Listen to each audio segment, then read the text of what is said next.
Question number 71 है, one of the two bulb in a house, one glows brighter than the other, which of the two has a larger resistance?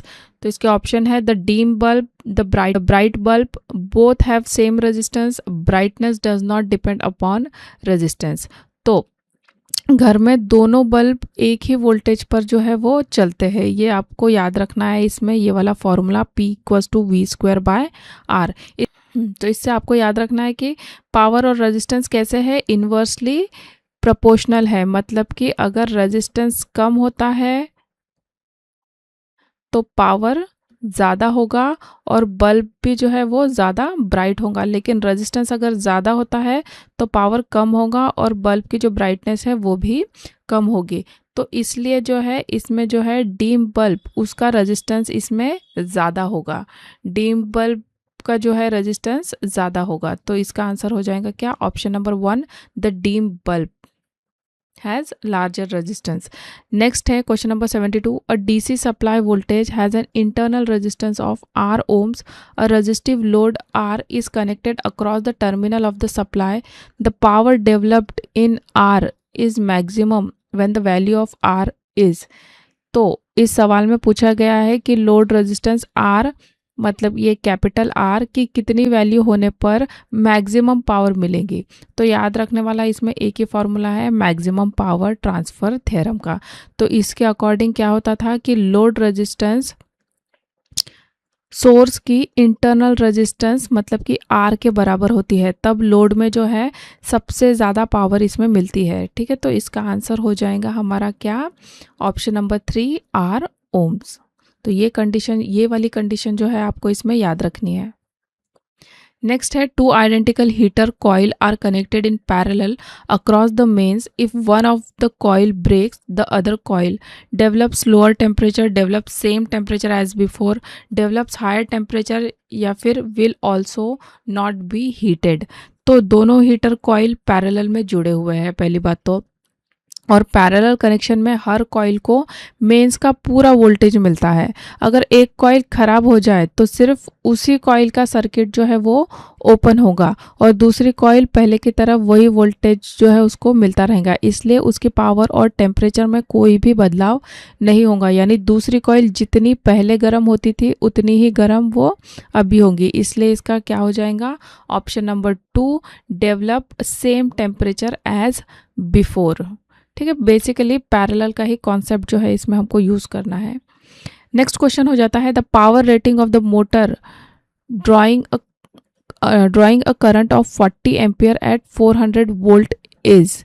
तो यहाँ motor का voltage हमको given है, current भी given है, तो simple power निकालना है। पावर क्या हो जाएगा, V इंटू आई, ये हो जाएगा 4 इंटू 40 दैट इज़ 16,000 वैट। इसलिए मोटर की पावर रेटिंग कितनी हो जाएंगी, 16,000 वैट।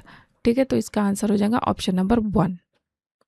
नेक्स्ट है question number 75, the current in 960 watt 240 volt heater operated at 200 volt is.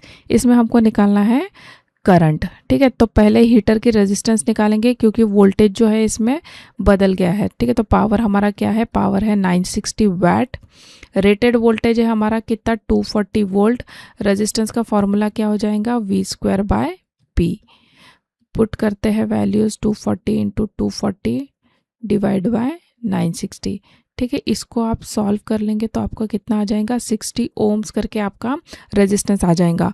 अब हीटर को 200 वोल्ट पे चलाया गया है। ठीक है, तो फॉर्मूला क्या है, बेसिक से हमारा ये V/R, वोल्टेज है हमारा कितना 200, रेजिस्टेंस अभी हमने निकाला 60, 2 3 जा 2 10 जा, मतलब कि 10/3 जो है हमारा इसका आंसर आ जाएगा option number 4। One heater coils boil a certain amount of water in 10 minutes and the another heater coils in 15 minutes. In how much time the same water will be boiled if the two heaters are put in series? तो इस question में सबसे important बात ये समझनी है कि same amount of water को बॉईल करना है, इसलिए जो हीट रिक्वायर्ड होंगी मतलब कि H दोनों केसेस में जो है वो सेम रहेंगे। गिवन हमारे पास क्या है, हीटर 1 जो है पानी को कितने मिनट में बॉईल करता है, इसको हम T1 ले लेते हैं, ये 10 मिनट में बॉईल करता है, और हीटर 2 जो है वो पानी को कितने मिनट में, 15 मिनट में बॉईल करता है। इसको हम T2 ले लेंगे। ठीक है, तो दोनों हीटर में दोनों जो हीटर है वो कैसे कनेक्टेड है, सीरीज़ में कनेक्टेड है, मतलब कि वोल्टेज भी जो है वो सेम है। ठीक है, तो पहले रेजिस्टेंस निकालते हैं। मान लेते हैं कि सप्लाई वोल्टेज V है और पावर का फॉर्मूला हमारा क्या हो जाता है, पावर का फॉर्मूला हमारा हो जाता है V²/R, और पावर इक्वल्स टू H/T भी होता है, ये भी हमको मालूम है। तो दोनों क्या है, बराबर है, इसलिए हम ऐसा लिख सकते हैं इसमें V²/R is equal to H/T, है ना। V²/R इक्वल्स टू H/T हम जो है ऐसा लिख सकते हैं, क्योंकि V और H जो है दोनों भी अभी सेम है। तो हम ये भी कह सकते हैं कि R जो है वो डायरेक्टली प्रोपोर्शनल होगा किसके, T के। ठीक है, यानी रेजिस्टेंस टाइम के प्रोपोर्शनल है, इसलिए हीटर 1 का जो रेजिस्टेंस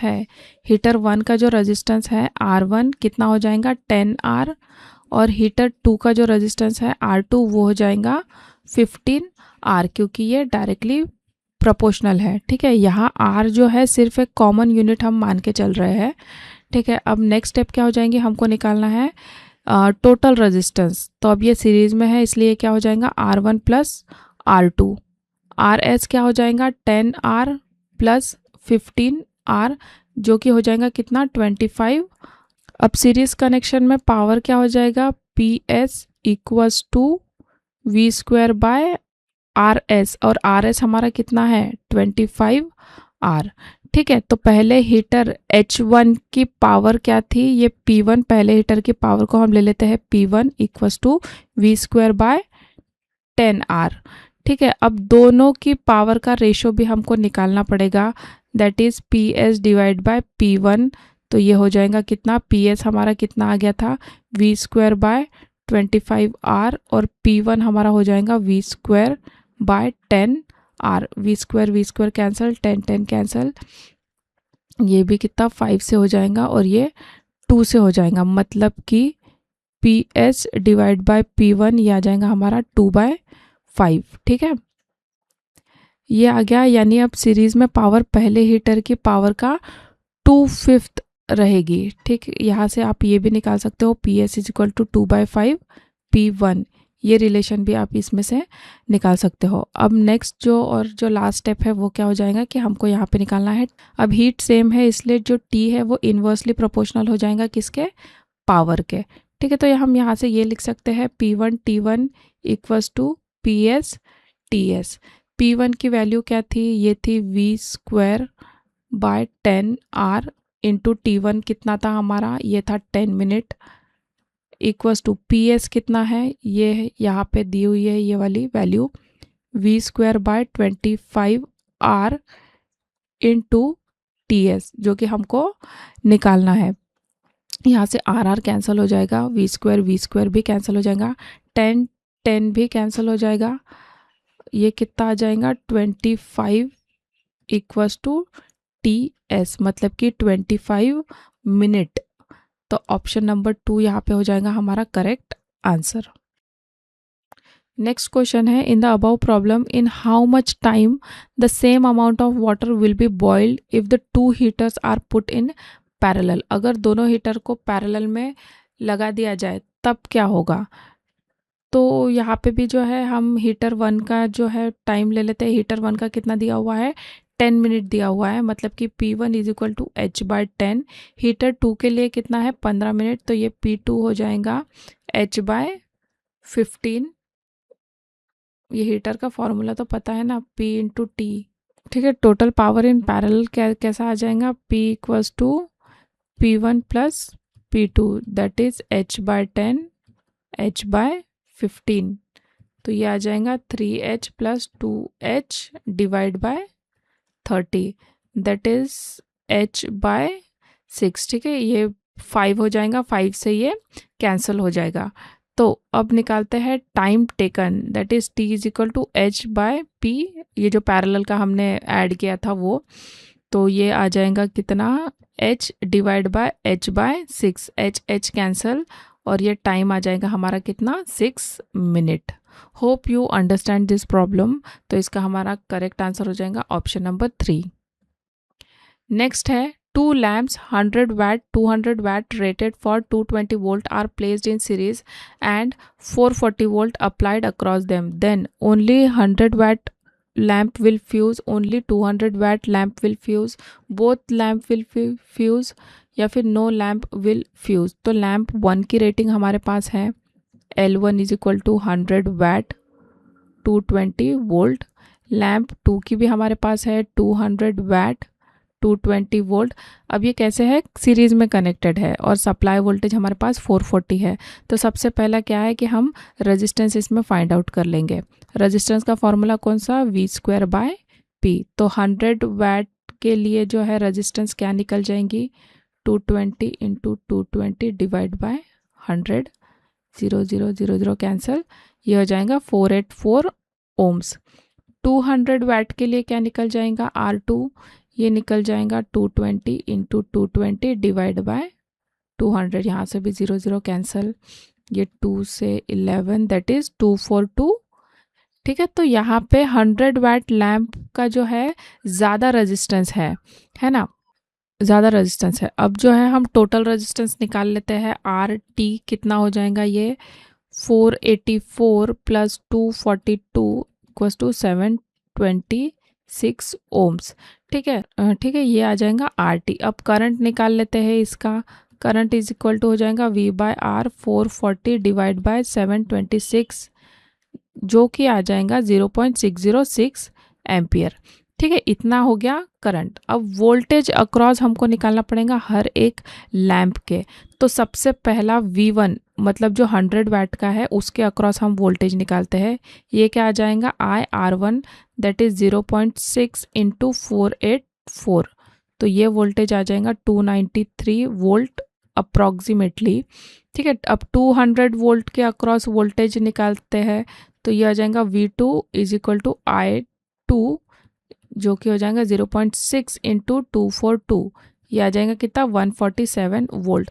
तो 100 watt lamp gets about 293 volt which is much higher than its rated voltage हमारा कितना है 200 वोल्ट। तो ये जो है रेटेड वोल्टेज से ज़्यादा है। इससे क्या हो जाएगा कि ये जो है ये फ्यूज़ पहले होगा। ठीक है, the 200 watt lamp get only about कितना 200 वाट लैम्प के लिए हमको ये मिल रहा है कितना 147 वोल्ट। तो ये जो है ये फ्यूज़ नहीं होगा क्योंकि ये रेटेड वोल्टेज से कैसा है, कम। जो रेटेड वोल्टेज से ज़्यादा होगा तो वो जो बल्ब है वो फ्यूज़ हो जाएगा। मतलब कि इसका आंसर होगा option number 1, only 100 watt lamp will fuse. Next है, a coil of wire of resistance 50 ohm is embedded in a block of ice.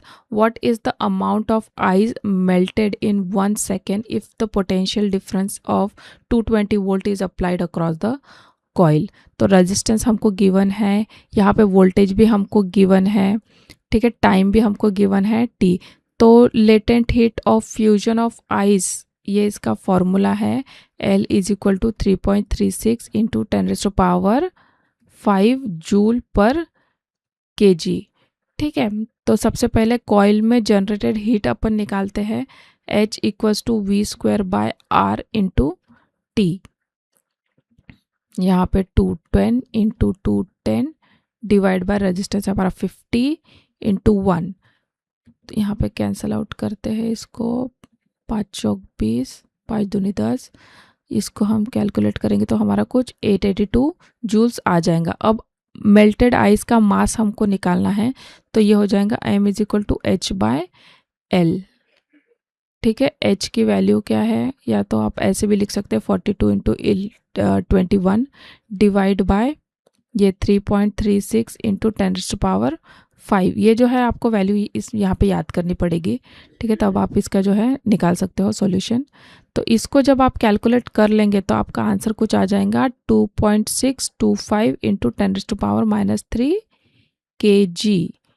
ठीक है, मतलब कि हमारा आंसर हो जाएगा कितना, m इक्वल टू हो जाएगा 2.62 ग्राम। ठीक है, ठीक है, तो ये हो जाएगा हमारा इसका करेक्ट आंसर 2.625 ग्राम।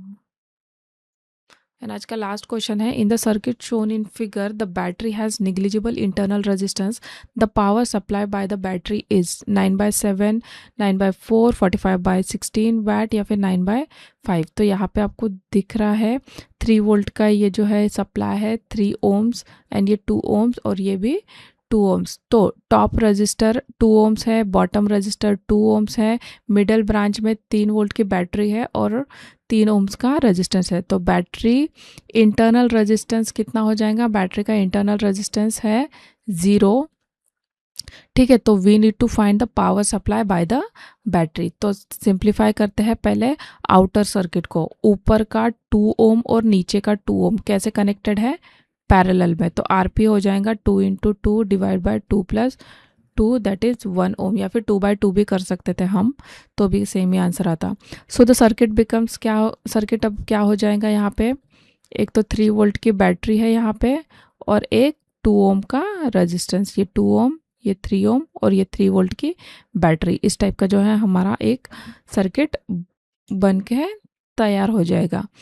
ठीक है, अब ये कैसे है, ये सीरीज में है, ये 3 और ये 1 कैसे है, सीरीज में है। तो इसलिए इसका आर टी हमारा क्या हो जाएगा, 3 + 1 दैट इज 4। नेक्स्ट स्टेप क्या है, find the current supply by the battery. तो हम ओम्स लॉ का यूज़ कर लेंगे यहाँ पे, V/R, सॉरी R। तो ये हो जाएगा हमारा वोल्टेज इक्वल टू 3, R है हमारा 4, तो ये हमारा हो गया करंट। अब जो है हम कैलकुलेट करेंगे पावर, P = VI। वोल्टेज है हमारा कितना 3, करंट है हमारा कितना 3/4। मैंने यहाँ पे मतलब कैलकुलेट नहीं किया पूरा, ऐसे ही रखा। तो ये आ जाएगा हमारा 9/4। ठीक है, तो 9/4 है ऑप्शन में, येस इट इज़। तो हमारा option number 2 will be the correct answer. Hope आपको ये प्रॉब्लम्स जो है वो समझ में आए होंगे।